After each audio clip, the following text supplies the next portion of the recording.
7 de la mañana con 23 minutos. Estamos de vuelta, seguimos con más entrevistas. El arquitecto Marco Almeida, exalcalde de Ibarra, nos acompaña esta mañana. Hay un tema que por ahí está muy pendiente, que es la situación de Yaguarcocha. Como ustedes saben, ha habido, o se generó hace algunos meses, una situación en torno a conocer cuál es su problemática, la dimensión de esta problemática y la capacidad de la gestión pública y política para atender esta situación. Dos visiones diferentes, una desde la parte de la investigación académica que establecía un problema grave y la otra desde la acción política que tuvo una respuesta desde esa visión. Gracias por acompañarnos y muy buenos días. Usted, arquitecto, buenos días. Ha publicado en sus redes sociales algunas reflexiones con respecto a la situación de Yaguarcocha, de Ibarra en general, pero sobre todo de Yaguarcocha, y hay una de ellas que, más allá de los temas académicos o políticos que se generaron por este tema de la situación de Yaguarcocha, usted es una referencia mucho más importante y más integral, que es el hecho de la falta de cercanía de los ibarreños, de los imbabureños con Yaguarcocha. ¿Cuál es un poco esa visión? Sí, muchas gracias por la entrevista y un saludo a todos los que nos observan. En efecto, yo tengo una preocupación muy particular sobre Yaguarcocha porque definitivamente está demostrando el abandono, la desidia, la indiferencia de todos los ciudadanos y fundamentalmente de las autoridades. Y esto no porque no hayan realizado planes de desarrollo, al contrario, en lo que yo conozco durante 30 años, hay alrededor de 4 planes de desarrollo para resolver los problemas de la contaminación y la preservación de la laguna. Hubo declaratorias hasta de emergencia en su Hay momento. declaraciones de emergencia, hay una serie de planes y proyectos elaborados por los diferentes ministerios. Hay preocupación a tal punto como para formar una empresa de economía mixta de Yaguarcocha que se debate en la inanición porque no hay el apoyo de ninguna entidad que es socia de esta empresa, ¿no? Entonces, eso pone en evidencia que hay una marcada indiferencia de la ciudadanía. Y aquí yo quiero señalar algo que obviamente no es político, tampoco es científico desde el punto de vista de las ciencias geográficas, yo diría más bien de algo que penetra en lo que significan las motivaciones del ser humano, las motivaciones más profundas. Entonces, yo quiero señalar un estudio que realizó un científico japonés y que lo traduce en un libro que se llama Los poderes ocultos del agua. En este hace una serie de experimentos y los resultados gráficos de cómo el agua tiene una inteligencia como para poder actuar cuando recibe estímulos de amor o estímulos de odio y de rencor, o cuando recibe ningún estímulo, el olvido y la indiferencia. Entonces, el experimento consiste en demostrar que cuando recibe palabras amorosas, el agua tiene, en el momento que se lo congela, tiene cristales hermosos. Son los cristales que generalmente se los ve como en la representación en los árboles de Navidad, esas estrellas hermosas. Esas son similares a los cristales del agua. Igual cuando se hace, inclusive con la misma agua, con las mismas características, si se le emite acciones de odio y de rencor, el agua, los cristales se distorsionan y adquieren ningún tipo de gracia, no hay equilibrio, no hay proporción, son feas en definitiva. Pero lo más sorprendente es que cuando existe una indiferencia ante un vaso de agua, el agua se muere, y eso se lo demuestra precisamente en este experimento, que los cristales del agua desaparecen y más bien se conforman figuras, yo diría, hasta de carácter diabólico, ¿no? Es impresionante ver en esas fotografías cómo el agua, ante la indiferencia, realmente adquiere una imagen totalmente terrorífica. ¿Y hay una indiferencia de la población ibarreña, imbabureña con respecto a Yaguarcocha? Porque, por ejemplo, mis padres se dieron a contar, por ejemplo, que cuando se generó el proyecto de construir el autódromo, por ejemplo. Y era impresionante ver cómo los ibarreños llevaban su propio ladrillo para construir. O sea, había una situación de pertenencia a este espacio. Hoy prácticamente, salvo ir a comer pescado un ratito y estar ahí, de ahí pasa totalmente abandonado. Sí, desgraciadamente el efecto actual es que hay una marcada indiferencia de instituciones de toda índole, a tal punto que, vea, yo quiero referirme, que el municipio sigue ensayando durante ya 30 años una serie de experimentos tecnócratas, pero sin cuajar desde el punto de vista económico y sobre todo organizativo para generar una motivación en la ciudadanía para realizar una minga.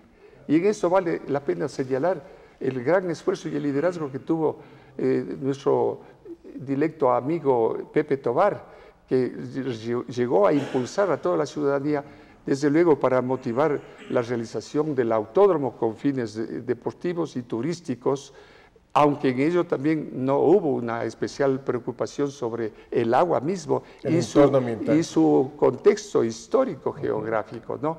Pero vale la pena resaltar porque es un ejemplo de cómo puede la ciudadanía motivarse si es que hay un liderazgo adecuado y si es que hay planteamientos coherentes para realmente salvar la laguna, porque de acuerdo con los análisis que ha realizado la universidad y otros institutos técnicos, se puede observar que el agua se ha contaminado tanto que ha perdido su caudal de oxígeno, y por eso es que hay ese color verduzco, que no es sino digamos, el color que demuestra fehacientemente que hay una verde indiferencia, ¿no? De todos los ibarreños. Y esta indiferencia se nota, por ejemplo, el municipio, reitero, no logra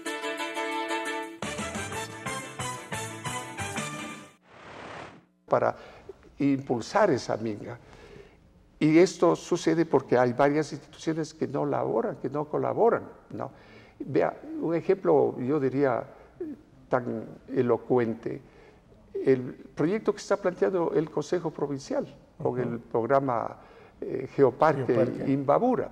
Si usted lee los textos de difusión, ¿no?, los gráficos de difusión, no hay una sola fotografía de Imbabura, no hay ninguna referencia a la laguna de Imbabura, pese a que tiene una ubicación clave dentro de la misma ciudad de Ibarra, podríamos decir. No está destacado Yaguarcocha como ese referente dentro del contexto de Geoparque de Ibarra, por ejemplo. Así es, entonces hay un maltrato ahí a la laguna y también a la ciudad de Ibarra, y siendo un proyecto que es emblemático porque el paisaje de la laguna de Yaguarcocha, dejando a un lado el problema del agua, pero si usted lo observa desde todo lado a la laguna de Yaguarcocha, tiene hermosas vistas que a uno le hace sentir una enorme satisfacción.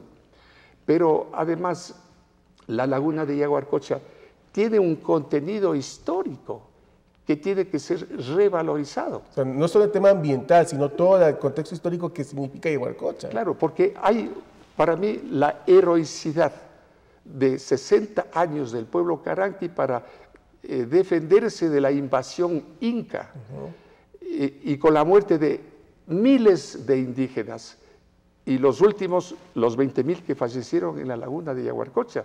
Entonces, y ellos decidieron morirse y no entregarse a las manos de los incas, y los incas con una perversidad que lo que hicieron es sacrificar a todos los varones sobrevivientes y hasta niños, y a las mujeres llevarles al Perú en calidad de expatriadas y para que cumplan funciones y para que eso quede sentado como un ejemplo de lo que no deben hacer los caranquis en contra de los incas. ¿Se da cuenta? Esa heroicidad y ese valor que históricamente no es sobrevalorado y no es tomado como un hito para poder, digamos, como un ejemplo de eso a nivel nacional y a nivel internacional. Lo que usted dice es grave, arquitecto, porque resulta que muchos piensan que Yaguarcocha significa para los ibarreños varios elementos, desde el tema ambiental, turístico, histórico, pero usted está señalando que no está dimensionado ni la población, peor la gestión política pública, no dimensionan lo que significa Yaguarcocha para Ibarra, para Imbabura. Así es, desgraciadamente esa es la realidad, ¿no? Y eso no es que estamos, diríamos, injuriando a nadie, sino que estamos demostrando una evidencia objetiva, ¿no? O sea, eso sucede, ¿no? Y fíjese que... Ojo que no es un tema actual, este es un tema que se arrastra varios años. No, y si usted pregunta a las personas qué significa Yaguarcocha, pocos saben que es un nombre quichua que dice lago de sangre. Y cuando oyen lago de sangre se asustan, porque no tienen ese referente histórico y creen que la laguna de Yaguarcocha solamente es un sitio donde se ha generado una violencia, ¿no? Donde se ha generado sangre. Inclusive se comenta, claro, ahí existe diríamos, esa sanción, ¿no? Espiritual, porque ahí siempre están sucediendo muertes, inclusive las de los carros, de las competencias automovilísticas. Entonces dice, ahí hay algo que no funciona bien. Y para mí es que allí hay las almas de 20.000 caranquis que están allí insepultos. Y toda la ciudadanía y las instituciones no han hecho un homenaje a ese sacrificio y a esa heroicidad. Usted señalaba un tema importante, y hay un problema de falta de liderazgo. Normalmente uno piensa que quien dirige los destinos de la ciudad tiene que asumir esos temas de liderazgo, pero hay un tema político que normalmente termina distorsionando ese liderazgo. Ante esa circunstancialidad que ha afectado a Yaguarcocha, no estamos hablando solamente de esta administración, estamos hablando de administraciones de hace 30 años. ¿Quién debería ser o asumir de manera alternativa, si cabe el término, ese liderazgo para generar esta convocatoria social en el rescate ambiental, turístico e histórico de Yaguarcocha? Sí, yo pienso que más que una persona, porque aquí no se trata de personas, sino una actitud corporativa. De allí que yo creo que es necesario que tanto en el sistema educativo como en las organizaciones institucionales que tienen que de alguna manera responder frente a esa responsabilidad, deben hacerlo de una manera programada. Y fíjese que hay cuestiones como la existencia misma de la empresa de economía mixta Yaguarcocha, que prácticamente es muerta, no funciona, siendo que está ahí participando el municipio, el Consejo Provincial, el Ministerio de Ambiente, el Ministerio de Turismo, pero no actúan. Y hay casos como, por ejemplo, allí tiene un asentamiento importante, el IES, tiene ahí como unas 5 hectáreas que están junto a la laguna, y allí se hizo unas instalaciones para disponer de un centro de tratamiento a los ancianos, son, digamos, un hotel con el mundo fantástico. El mundo fantástico de Yaguarcocha. Y eso está abandonado, y salió hace poco un reportaje en donde se ve que es increíble que eso pueda suceder, y eso es causante también la desidia de las instituciones y de los representantes de estas instituciones. Y desgraciadamente hubo la oportunidad. Allí hubo un ibarreño en un altísimo puesto a nivel nacional en el IES, que frente a ese problema no hizo absolutamente nada, ¿no? Y así hay ibarreños que han cumplido funciones o cumplen funciones en diferentes instituciones y tampoco hacen nada. Están marcados de esa crónica indiferencia. Entonces, eso hay que despertar. Y aquí lo que yo pienso es que hay que hacer un esfuerzo corporativo de todos los sectores, incluidos los medios de comunicación.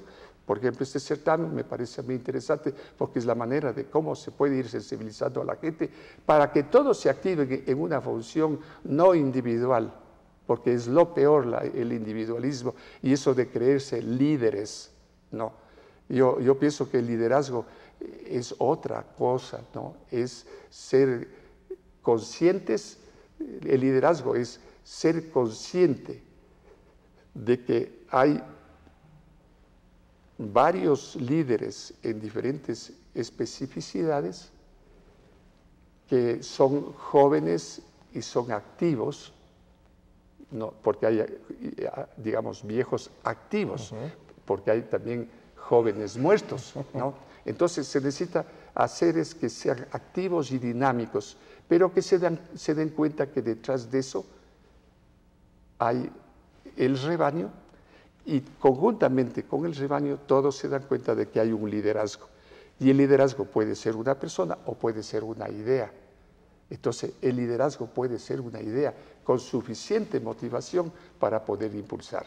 Entonces, y la motivación de salvar Yaguarcocha debe ser más que suficiente. Claro.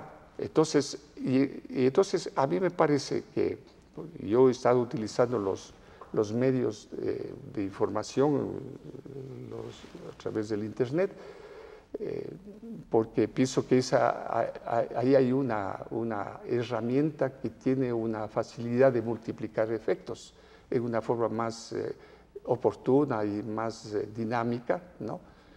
Inclusive más que los mismos periódicos o que la misma televisión, ¿no? Y entonces, fíjense, yo saqué esos datos y desde luego yo he tenido que abonar recursos para que se difundiera esa información y ha tenido un alcance de más de 120.000 personas, ¿no? de Ibarra que han podido tener en cuenta estos mensajes que nos está lanzando el agua.